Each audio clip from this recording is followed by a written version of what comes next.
Hier, j'avais dit que ça me gênait que certains actionnaires dans le groupe pétrolier touchent des actions parce que le pétrolier en question avait fait 1 milliard de bénéfices en un mois. Les dividendes, du coup. Donc, ces mecs-là, ils touchent les dividendes. Donc, j'avais dit peut-être qu'il y a des gens haut placés, ça les arrange de laisser l'essence à ce prix-là parce qu'ils sont peut-être actionnaires de ces grands groupes pétroliers. Est-ce qu'il faut faire la guerre aux 150, 140 ou 150 nations qui ne sont pas des démocraties? Est-ce qu'on reproche à la Chine là, tout le monde ferme sa gueule avec la Chine. Salut tout le monde, j'espère que vous allez bien. Donc aujourd'hui, nouvelle vidéo zapping. Aujourd'hui les amis, on tourne sur X, se regarder encore énormément de séquences. Comme d'habitude, on ne perd pas de temps, petit like pour la force, petit commentaire pour le référencement. Et pour ceux qui sont sur téléphone, merci de booster cette vidéo.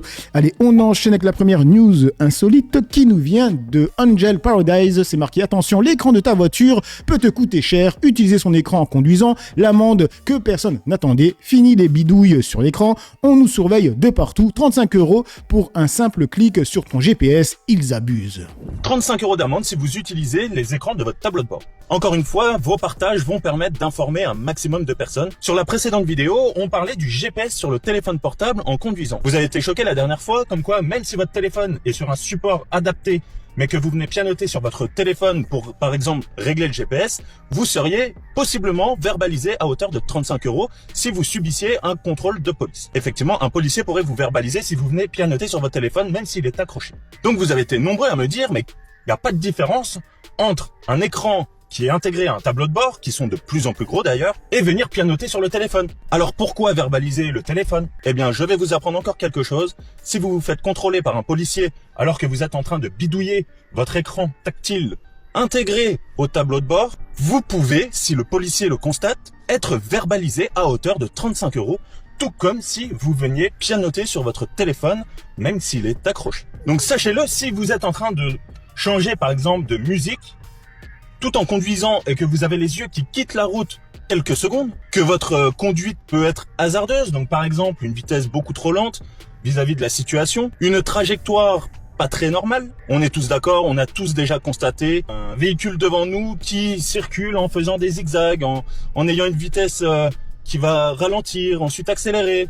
Et lorsqu'on double cette voiture-là, on voit que la personne est occupée à toute autre chose que de conduire. Eh bien, c'est dans cette situation-là qu'un policier peut verbaliser en cas de contrôle. Donc je le répète, c'est une amende à 35 € et vous n'avez pas de perte de points sur le permis de conduire. Donc c'est l'article R412-6 du Code de la route qui dit que tout conducteur doit être constamment en état et en position d'exécuter commodément et sans délai toute manœuvre qui lui incombe. C'est sur la base de cet article de loi que le policier ou le gendarme pourra procéder à la verbalisation. En fait, en cas de contrôle, un policier constatera si vous êtes bien maître de votre véhicule ou non. Parce qu'au final, que ce soit un téléphone ou un écran intégré à l'habitacle, si votre attention n'est plus sur la conduite, le danger reste le même. Je précise que toutes les informations que je vous donne sur mes vidéos sont vérifiées avec les textes officiels. Donc vous pouvez toujours compter sur Tonton Fitman pour avoir les bonnes informations. Ok, ça c'est dit. Après la news qu'on a vue comme quoi on pouvait perdre son permis si on était au téléphone, après ça c'est dans quelques communes. Du coup, que nous dit le peuple français dans les commentaires? Merci l'aubergine pour nous informer de votre raquette en bande organisée. Ça roule avec des belles motos en faisant les stars, mais la réalité c'est que vous êtes tous des aubergines. L'autre jour, j'ai cligné des yeux sur l'autoroute sans faire exprès. J'espère que je ne vais pas recevoir d'amende. Le problème, c'est le jugement du policier qui va dans l'écrasante majorité des cas mentir. C'est systématique chez eux. Bref, du coup, on enchaîne avec Marcel. Ça parle encore de la police ou bien des CRS. C'est marqué hier soir, la police a bien tapé sur les supporters du PSG qui fêtaient la victoire de leur équipe. C'est la routine. N'importe quel événement festif se termine par des coups de matraque en Macronie. Après, nous n'avons pas le contexte. On va dire ça. Comme quoi, faut avoir des cheveux. Parce que là, ils viennent pas sur la meuf, ni le mec. Bon, faut avoir des cheveux ou un casque. Bref, du coup, on enchaîne avec TBT9. Ça parle de quoi là? Ah oui, de l'essence. Et comme quoi, Total aurait fait 5,8 milliards de bénéfices. Donc c'est marqué au cours du premier trimestre 2026. Un grand groupe pétrolier français a enregistré 5,8 milliards d'euros de bénéfices. Une partie de ces bénéfices va atterrir directement dans la poche des actionnaires, dont les dividendes augmentent de 6%. Hier, je vous avais parlé des actionnaires. Oui. Vous avez parlé avec Olivier. Tu peux le redire?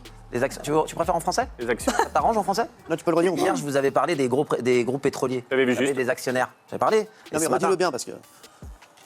Répète ce que tu as dit hier pour qu'on les gens explique. qui n'ont pas vu hier. Ah oui, d'accord. Parce qu'hier, j'avais dit que ça me gênait que certains actionnaires dans le groupe pétrolier touchent des actions parce que le pétrolier en question avait fait 1 milliard de bénéfices en un mois. Des dividendes, du coup. Donc, ces mecs-là, ils touchent les dividendes.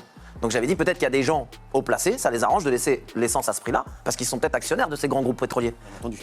Ben déjà, il y a le Brune-Pivet et il y a Tanguy qui avait dit qu'il avait des actions chez Total. Comme quoi, en ce moment, ils sont bien. Ce matin, avec Olivier, on s'est échangé des messages. On travaille. En 3 mois, Cyril, en 3 mois, un groupe pétrolier français a fait 5 milliards de bénéfices. 5 milliards en 3 mois. C'est quand même fou. Et ils ont augmenté les dividendes de ces mecs tout de suite. 5% de dividendes en plus. Donc quand tu fais 5 milliards de bénéfices, tu vas pas t'amuser à baisser l'essence. Mais quand on y pense en vrai de vrai, les politiciens sont refaits, ils ont un salaire de zinzin, ils ont des avantages de fou malade. Tellement que, en fait, ils ont des voitures de fonction, ils ont des appartements, ils payent pas les voyages, ils payent pas les dîners. C'est-à-dire que leur salaire, en fait, ils ne l'utilisent même pas pour la vie de tous les jours. Grosso merdo, tu vois. Alors que le commun des mortels, quand il a un salaire, ça part automatiquement dans le loyer, ça part automatiquement dans la voiture, dans l'essence, tout ça, tu vois. Pas eux. C'est-à-dire que leur gros salaire, en fait, ils l'utilisent même pour investir. Et du coup, ce qu'ils ont investi, explose en plus. Ils sont refaits de partout, les mecs. C'est une folie. Et moi, j'aime pas ce côté-là. J'aime pas ce côté où un grand groupe pétrolier va faire 5 milliards en 3 mois. Protéger. Ce qui m'énerve, moi, c'est que ce groupe pétrolier. D'accord, mais ce qui m'énerve, c'est que ce groupe pétrolier, quand il fait son business, je vais me renseigner parce que je suis un peu con et je vais me renseigner mieux que ça. Je pense qu'il y a l'armée qui protège ce groupe pétrolier en Afrique pour travailler. Je pense que l'armée les protège en cas de guerre, en cas de danger. Je pense que l'armée française les protège. Donc ça veut dire que nos impôts protègent un groupe pétrolier qui va faire 5 milliards de bénéfices. Il y a une boucle qui me dérange. Ça me gêne en fait. Ça me gêne qu'on ne redistribue pas en fait. Normalement, ce groupe pétrolier ne devrait pas mettre son essence à 2,10 €. C'est mon avis. Il y a d'autres pays. Là, il a dit les termes. Bref, du coup, on enchaîne avec Marcel, avec la une de Frontières. Regardez-moi cette une. C'est marqué la victoire des dealers. Les réseaux narcos derrière l'élection de Bali Bagayoko à Saint-Denis. J'espère qu'ils ont des preuves, parce que sinon, j'espère aussi que Bali va porter plainte, tout simplement. Donc il a marqué « Le niveau de diffamation est surréaliste, il faut fermer ce torchon ». Et il y a Carmina qui répond « Un jour, ce genre de page sera dans les discours d'éducation civique pour illustrer le racisme ambiant de l'époque ». Pas faux. Et on passe sur TBT9 encore, et c'est avec Ruth Elkrieff qui écorche le nom de Bali Bagayoko à 2 reprises. Est-ce une simple maladresse selon vous? Non mais Gilles. Alors, la première Non, là, elle n'a pas fait exprès. Non. Bah non. Là, elle n'a pas fait exprès. Alors, elle n'a pas fait exprès 2 fois. 2 fois. Hier, elle fait pas exprès. Non, mais Aujourd'hui, là, elle n'a pas fait exprès. alors à chaque fois, elle fait pas exprès. Donc à un moment. Non, elle peut pas refaire le bail. Elle lit le nom alors si elle n'est pas capable de Je pense qu'elle n'arrive pas à prononcer ce nom. Arrête un peu. Là, il est facile à prononcer, non, arrête un peu. Mais déjà, ils font une grosse erreur. Ils parlent du nom, alors que c'est le prénom qu'elle a écorché. Encore, Bagayoko, quand tu parles vite, tu peux l'écorcher, tu vois. Mais Bali, les mecs, 5 lettres, Bali. Faut arrêter les bêtises, là. Elle n'y arrive pas. D'autant plus qu'elle a fait 2 fois. Une première fois, et une deuxième fois quand elle s'excuse. Normalement, quand tu t'excuses, c'est que là, tu vas quand même le prononcer correctement, tu vois, parce que tu t'excuses. Arrive pas, mais non, mais arrête. Les journalistes, pas elle peut d'excuses là. Parce que non, mais la Dartignole. Ah non, Elle n'y arrive pas. Cyril. Non, si tu sais que tu fourches sur le nom, tu l'écris en détachant Écoute Valérie le Ben Saïd. Non mais voilà, Non, Valérie. si tu sais que tu fourches sur le nom, surtout bah quand tu vas présenter tes excuses, tu l'écris et à la limite tu mets des syllabes pour bien détacher le truc. Non, mais ces gens-là, ils ont vu la séquence? Ils ont écouté ce qu'elle a dit? C'est pas le nom, c'est le prénom qu'elle a écorché. Et quand on commence à débattre sur le prénom, là, on voit qu'en fait, elle se fout de la gueule du monde. Il y a 5 lettres, les mecs. 5 lettres.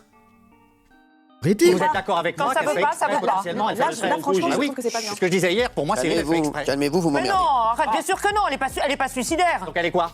Eh ben, effectivement, elle a quoi merdé 2 fois, mais je est pense quoi qu'il Elle faut est arrêter quoi? de penser qu'elle Répondez est quoi? Une question. Elle est quoi? maladroite. Maladroite. Bah oui. Ah, terriblement maladroite alors. Bah oui. Voilà, c'est pour ça que je dis qu'en fait, s'ils avaient débattu du vrai problème qui était le prénom, il n'y aurait même pas en fait tous ces arguments maladroits. Tu ne peux pas être maladroit avec 5 lettres, mec. Une première fois, à la rigueur, tu vois, mais pas une deuxième fois, d'autant plus quand tu t'excuses. Faut arrêter les bêtises.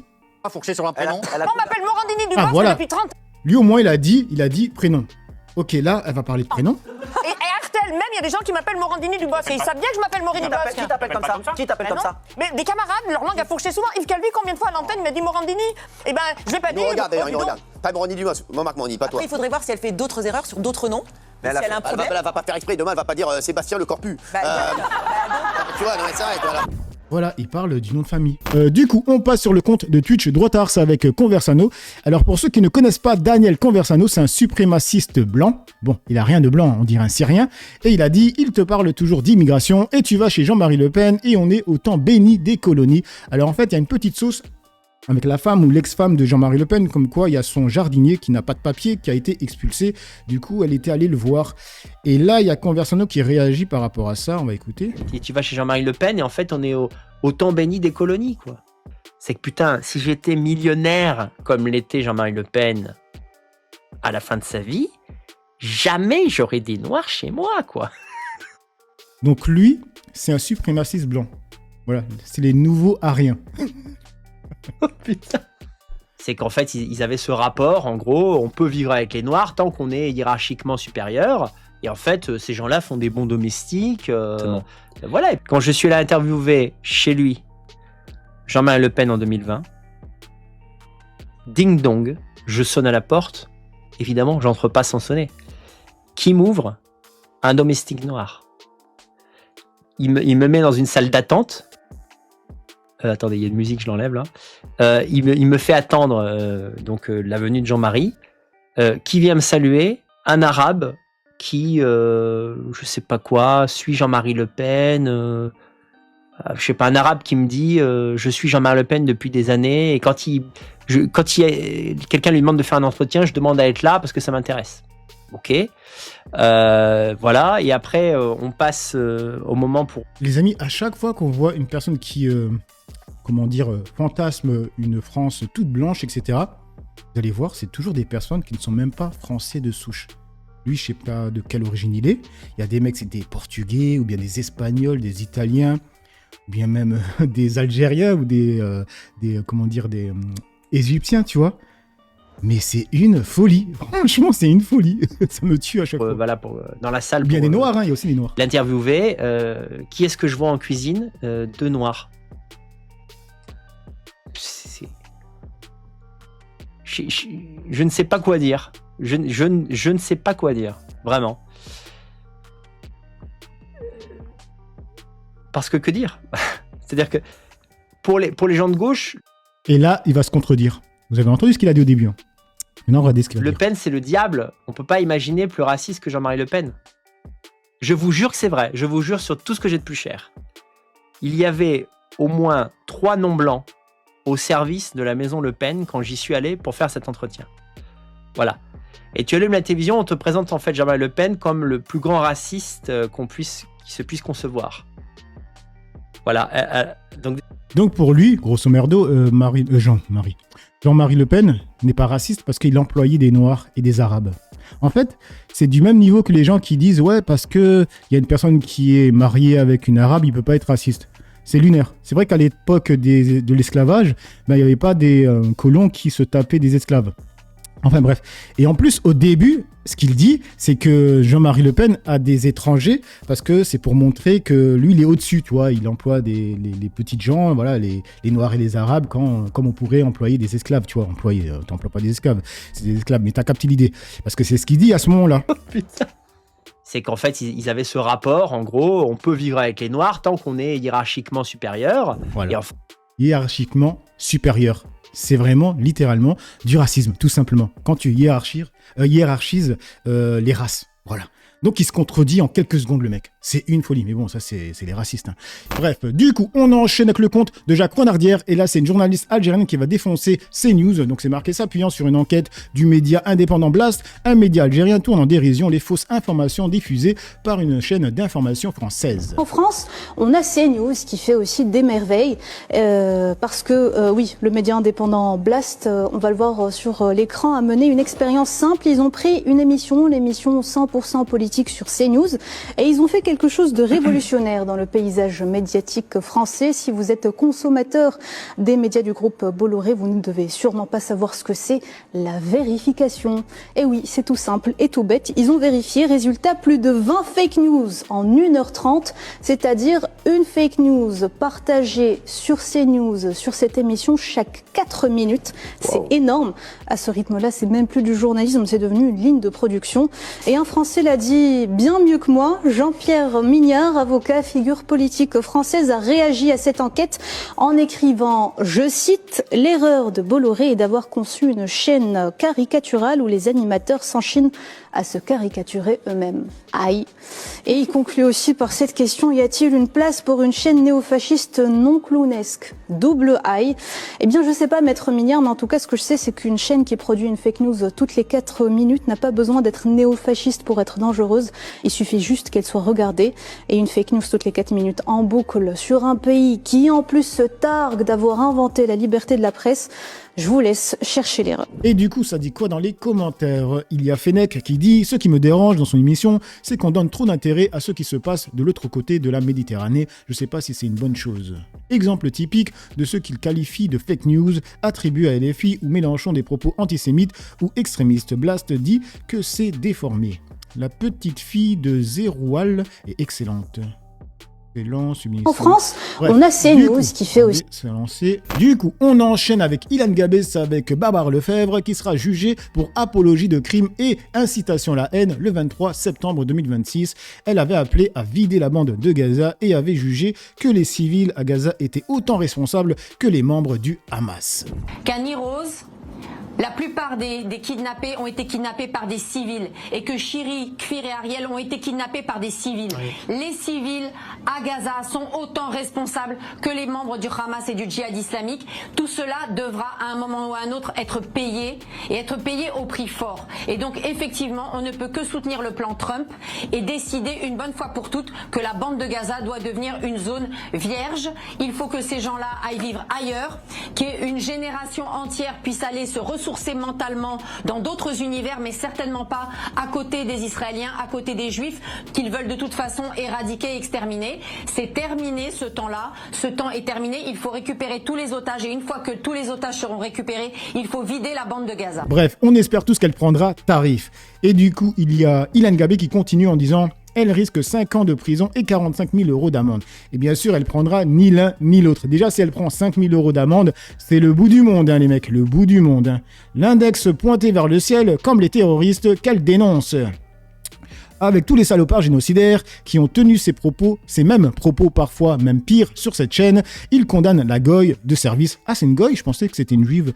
Les autres pourritures, étant israéliens ou juives, sont intouchables, justice colonisée par une entité malveillante et satanique. Et du coup, il nous met cette image où c'est marqué « Non, ça n'a pas commencé le 7 octobre ». Bref, on enchaîne avec le tweet de Contre-7 officiel qui a marqué « La preuve par l'image, Aurore Berger ne remplit pas sa mission de ministre délégué de l'égalité entre les femmes et les hommes et de la lutte contre les discriminations. Le racisme et les violences faites aux femmes ne l'intéressent pas. L'antisémitisme et l'image d'Israël, par contre, sont ses chevaux de bataille. Combien de temps va-t-on devoir la supporter et la rémunérer alors qu'elle défend d'autres intérêts que ceux des Français ? Je savais que je mettrais pas longtemps à l'épingler, à détourner son hypocrisie et son 2 poids 2 mesures si prévisible.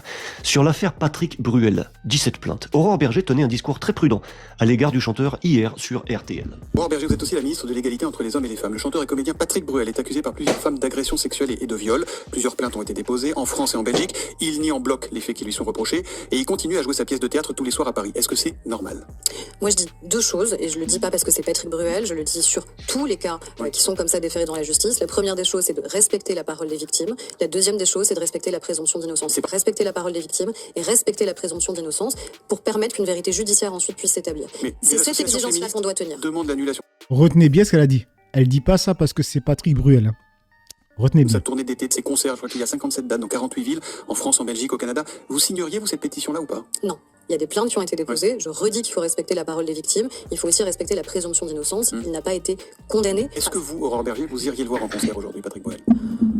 Je sais pas répondre à cette question. Pourtant, il y a un an, presque jour pour jour, concernant l'affaire Depardieu, elle tenait un discours bien moins prudent. Tant mieux de considérer qu'une agression sexuelle, que l'abus d'autorité qu'on peut avoir, n'excuse en rien, que le talent, contrairement à ce que j'ai encore entendu dans une interview récente, n'excuse en rien et ne justifie en rien des comportements qui seraient des comportements abusifs. Non, mais d'ailleurs, je suis pas pour qu'on gomme la filmographie. Par contre, c'est autre chose de le voir retourner. On est Soyons clairs, si un prochain film de Gérard Depardieu, on vous verra pas dans la salle de cinéma. Non, parce que je pense aussi, encore une fois, aux victimes présumées, qui sont nombreuses, et je ne suis pas certaine qu'on ait aujourd'hui... C'est quoi la différence entre Depardieu et Patrick Bruel ? aujourd'hui en vie pour quelqu'un qui n'a jamais reconnu des souffrances que vraisemblablement il a pu infliger. Pour l'un, c'était « il ne doit pas retourner sur les planches » et un non catégorique pour aller voir ses prochains films. Pour l'autre, aujourd'hui, c'est « non, je ne signerai pas les pétitions féministes » et il n'est pas impossible de la voir au concert de Bruel. Donc, présomption d'innocence mise en avant pour l'un malgré 17 plaintes, présomption d'innocence complètement bafouée pour l'autre. Et je rappelle qu'au moment de ces déclarations, Depardieu n'était pas encore condamné.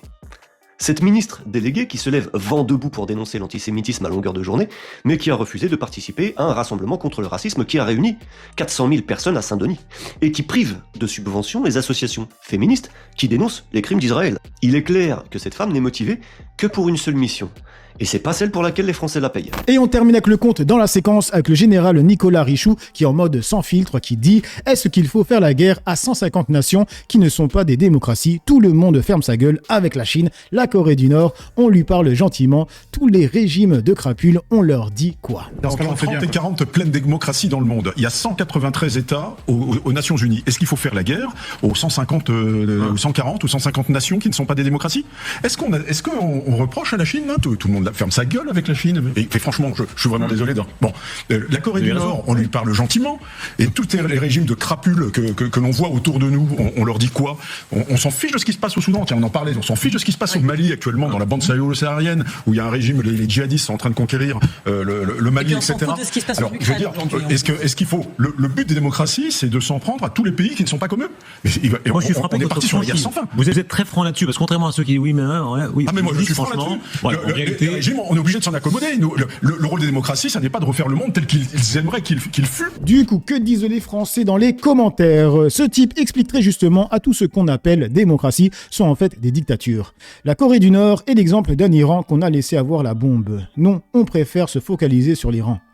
Expliquez-moi, comme si j'avais 5 ans, ce qu'est la démocratie. J'ai vu une répression sans nom et sanglante sur un peuple, les Gilets jaunes, qui manifestaient pour leur pouvoir d'achat. J'ai vu aussi 80 000 policiers et les centaures déployés à Paris pour une manif intersyndicale.